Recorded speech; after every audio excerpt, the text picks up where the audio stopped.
Okay, welcome to my first paranormal story time. So in this video, I'm going to be speaking about my experiences with sleep paralysis, astral projection, and shadow figures or shadow people. Some things that I've seen are a little bit difficult to describe, so I've decided to draw them digitally for you. I am by no means an artist, I'm not very good at it, but I just wanted to kind of portray what I have seen, so hopefully the pictures are good enough for you to kind of get the gist of it. Okay, let's start.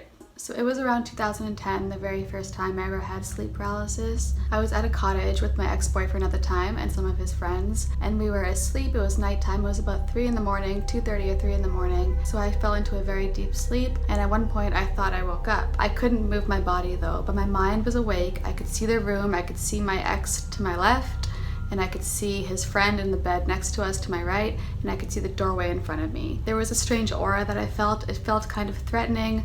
I didn't feel good, I didn't feel comfortable, and I looked to the doorway and I saw a figure.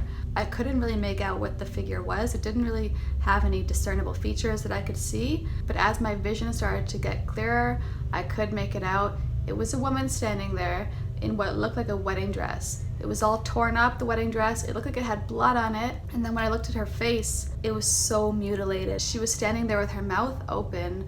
Eyes looked like they had been scratched out. There were just like empty, bloody sockets, and her mouth was open, and she wasn't moving. She wasn't moving her face or her body, just standing there. I was terrified. There was such a negative energy coming from her. When I was looking at her, I felt cold, I felt terrified, I felt threatened. I started to panic, I started to scream, but no words were coming out, no sound was coming out. I was screaming in my head, but I knew I wasn't making a sound. Finally, I woke up. I was in a cold sweat. I was stiff as a board. I just lay there almost crying in fear. And I woke up my ex and I said, I can't stay here anymore. Can we please leave? And we ended up leaving the cottage at 4 in the morning that night because I just couldn't stay there anymore. After seeing that and feeling what I felt, I couldn't be in that cottage anymore. We had to go. And after that night, honestly, it took me a long time to be able to sleep with the lights off again.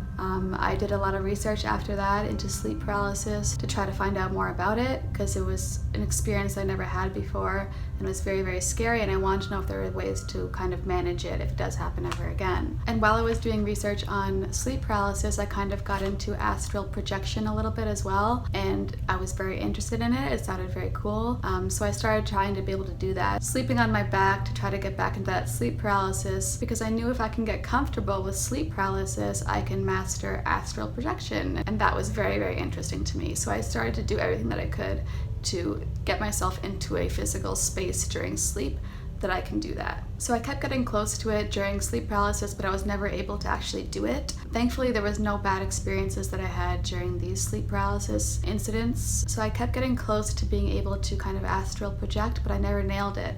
And then finally it happened. I was in London, England for work, and I was staying at the work apartment there. And from the second I stepped into this apartment, it had such an ominous feeling to it. And I'm not the only one that felt that. My coworker actually told me that she felt the same way anytime she was there. She said there was a very negative energy or some kind of energy that she picked up on that apartment as well. So feeling this kind of energy in this apartment, I was like, this is probably a bad place to try to get into sleep paralysis and try to astral project. But I guess because I'm kind of a masochist, I was like, let's do it anyway. So I went to bed, I did all my usual steps, I slept on my back, and it happened. I was suddenly paralyzed during my sleep. I was awake, but my body wasn't moving, and I wasn't alone in the room. I felt something was there with me in the room. I just wasn't sure what it was. So I did a scan of the room from my bed. So I have a chair in the corner of this room, and I looked to that chair and I saw a figure. My vision was very blurry. I couldn't make out what the figure was. I knew it was a person. I just couldn't figure out, was it a man? Was it a woman? What was it? And then my vision started to get a little bit clearer, and I realized it was a young boy sitting in my chair. And it wasn't a threatening energy that I got from him. It wasn't scary. It was actually quite calm. He looked quite sad, but there was something calming about his presence. So I decided that it was a safe space to try and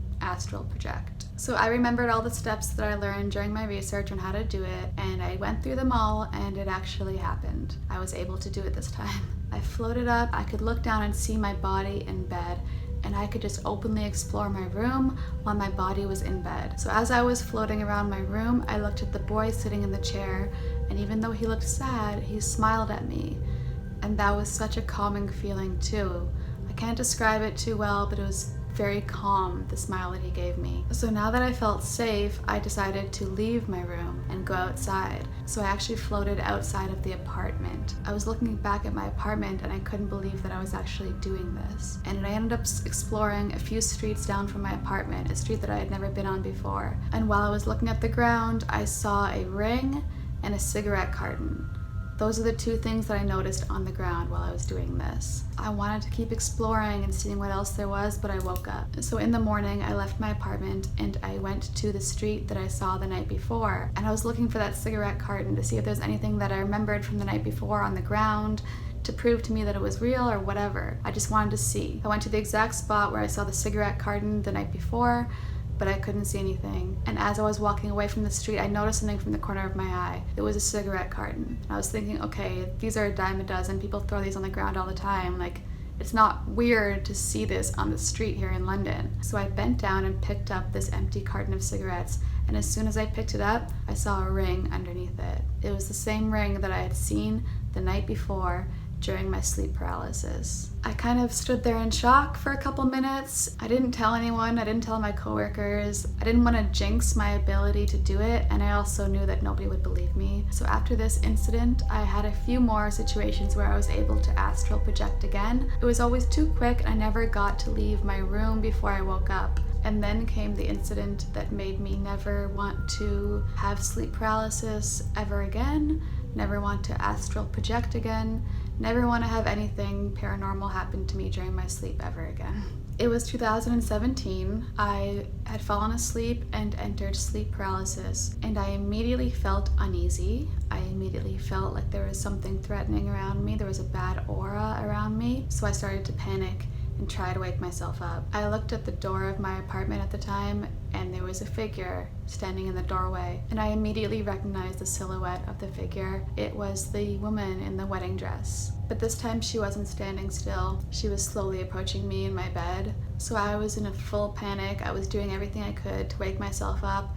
I was trying to move my muscles, I was trying to scream, I was trying to do everything because she was getting closer and closer. And then I started to float. I had left my body without even trying this time. I looked down and I could see my body, and I could see the woman getting closer to my body lying in bed. I could see it all happening. I was so scared, I just wanted to leave. I wanted to get as far away from this woman as I could. So I left the room, I left my body in bed, and I floated outside of the room. I don't even know how far I went. I just know that I was floating as far away as I could from her, and I just kept going and going. And then I looked back and realized she's not following me. And then I thought, oh my God, I left my body empty in the room with her, and my spirit or whatever I am right now just left. So I started to really panic, and I tried to get back to my body as fast as I could, but I woke up before I could even get back. I woke up crying and shaking, and I told myself, okay, that's it, I'm never doing this again. And then about a week later, I was in my car, I was going for an evening drive. I used to go for drives in the evening or at night and just listen to music and kind of clear my head. I was driving down a kind of country road.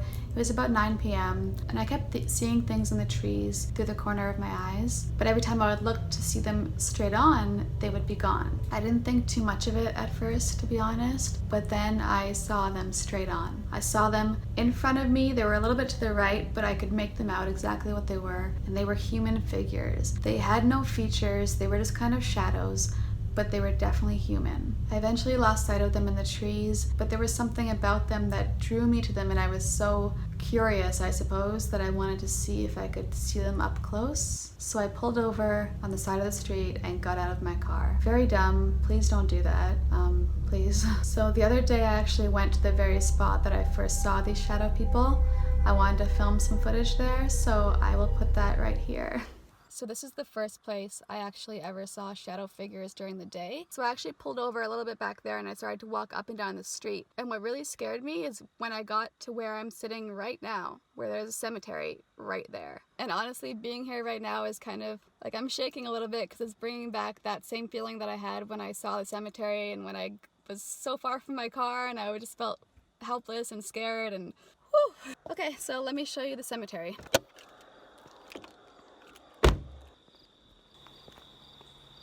Just up these stairs. Okay, there's a turkey up there. Jesus Christ. So it's a very unassuming cemetery. There's just these graves here.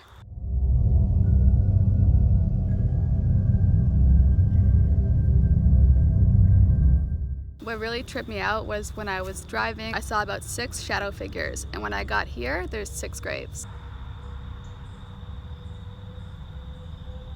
Is there something under my car? It just got really dark under my car. I feel really weird being here. It's bringing back some really weird memories, some bad memories.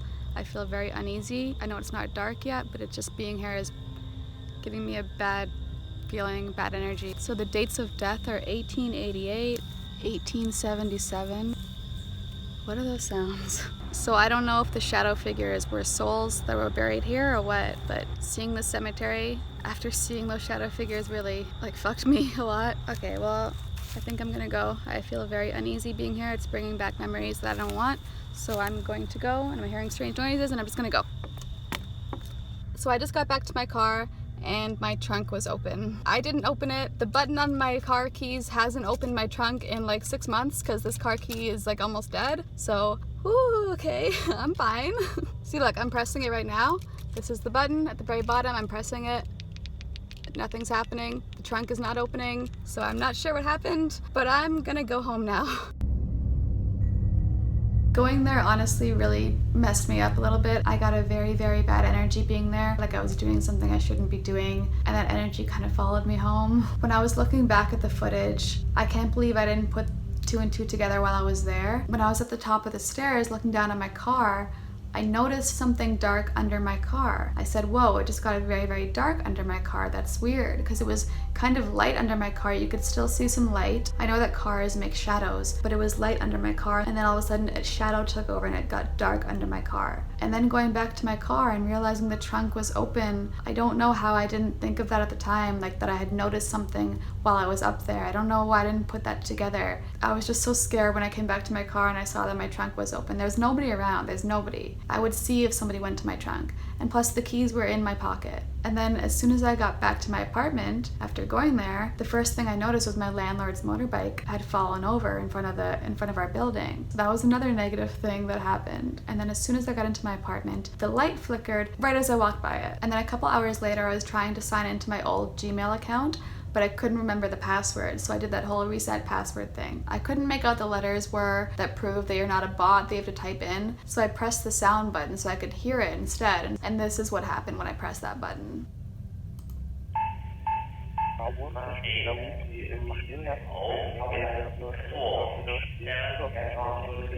It was like 2 a.m. when I was doing this, and I was like, no, I'm done for the day, I'm just gonna go to sleep. So anyway, after that first time seeing those shadow figures, I saw them almost every night in my dreams. I would see them during the daytime while I was fully awake and I was out. And they always seemed to be like they were approaching me, trying to get closer to me. And then I started to think that what if that one time when I was astral projecting during that sleep paralysis with that woman in the room, what if I opened a portal into my body because my spirit, in a sense, had left. So it was an open portal for this woman or whatever other entities or ghosts or whatever, spirits. So that started to freak me out, and then I started to think, is that why I'm seeing these shadow figures? So I started meditating, burning sage, praying, anything that I thought would help, and eventually I stopped seeing them. I never did astral projection after that time, and I've been okay in terms of shadow people or spirits. So I'm hoping going back to that spot, going back to that cemetery where I first saw the shadow people, I'm hoping that's not inviting any negative energy